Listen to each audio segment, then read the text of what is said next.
How is everybody? I hope that your Friday is off to a great start. We have just finished our first complete week of school here, and we have two teenagers, boy and a girl, 16 and 14, and we decided to implement something that was going to help with our healthy environment. The program that I coach has several different healthy habits that we work on, and one of them is having a healthy environment.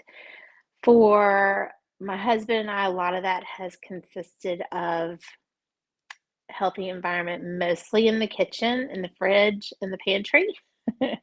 But it has also spilled over into the other things that we consume, technology, news sources, that kind of thing. So we have been cutting back a little here and there and have seen such big, excuse me, big improvements that we decided that the beginning of the school year, we were going to implement, excuse me,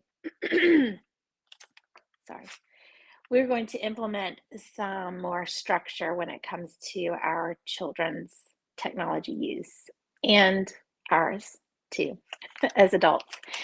And what I have found this past week and a couple of days that we've implemented this is we have found a lot more engagement with our kids, a lot more connection with them, believe it or not.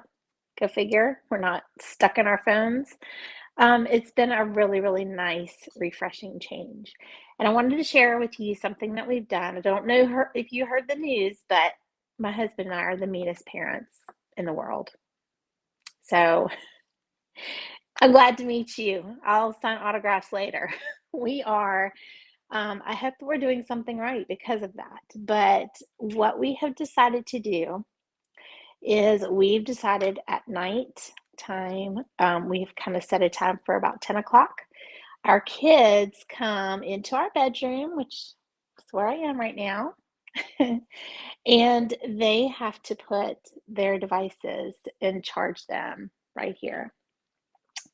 We set up two charging cables and it's in our bedroom. We thought about putting them downstairs to charge overnight, but we heard some little pitter patters in the middle of the night and found the phones in the bed with them when we went in to get them up for school. So that wasn't working so well. We figured if they're in our room, we know that they're there, excuse me, and we would hear if they decided to come and check on their phones in the middle of the night. So this is where they stay. This is their home at night. And a lot of you may already be doing that. We were not. Our kids were sleeping with their phones. They would say they were charging on the nightstand, but there were many times I would walk in and the phones were in the bed with them, or I could tell that they had been checking. And honestly, I think it was keeping them from getting solid sleep. I know I've done that experiment with myself. I'm getting better at not being on my device as much before I go to bed, certainly not in the middle of the night. And I know that I sleep more soundly, more solidly through the night. So I can only imagine that the same was happening for them. They don't need the distraction of the notifications, even though one of them turns off the notifications. I just didn't even want that temptation with them. They need to focus on their sleep. They're teenagers. They need their sleep. It's very important for their brain development and for them to be at their best for when they're going to school. So that was kind of the impetus for us to kind of get that in check. Was it easy this week? No. There was a lot of resistance, a lot of eye rolling, a lot of attitude. Hello, teenagers. But we pushed through. And what we have found that in the beginning it was hard, sucked. Parenting sucks sometimes. But what we found towards the end of this week that we've done this is our kids have kind of done other things. And this is before they've turned in their phones. So they are learning that they don't need their technology. I know it keeps them connected to their friends when they're not at school, but for instance, our teenage son has been working out, and I'm sure it's not all because of this technology thing. He's also asked for a flip phone. what the heck?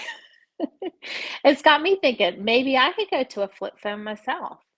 Our daughter was, because she didn't have her phone, she created this. I'm gonna show it to you. I'm stepping the light so you can see it.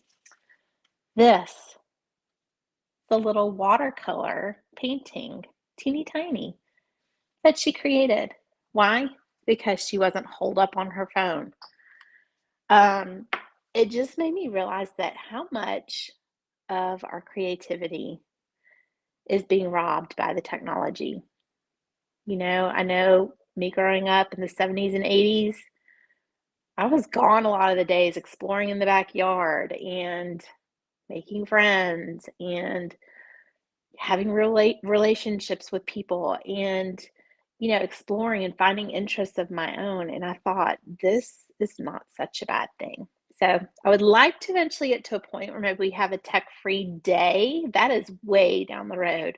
We have a long way to go, but I feel like just having them not sleep with their phones at night has been a huge improvement for their environment, their healthy environment.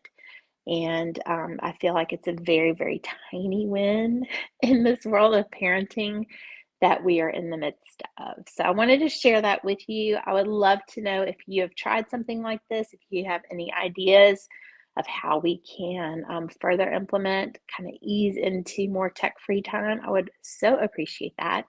I would love for you to say if you were here and watch this. I can say hello, send me a message, and I hope that you guys find some tech-free time this weekend to really connect with your loved ones and friends, to really find some interests outside of these little amazing devices and kind of get back to what it's all about. So I hope you have a great weekend, and I will talk to you guys soon. Take care.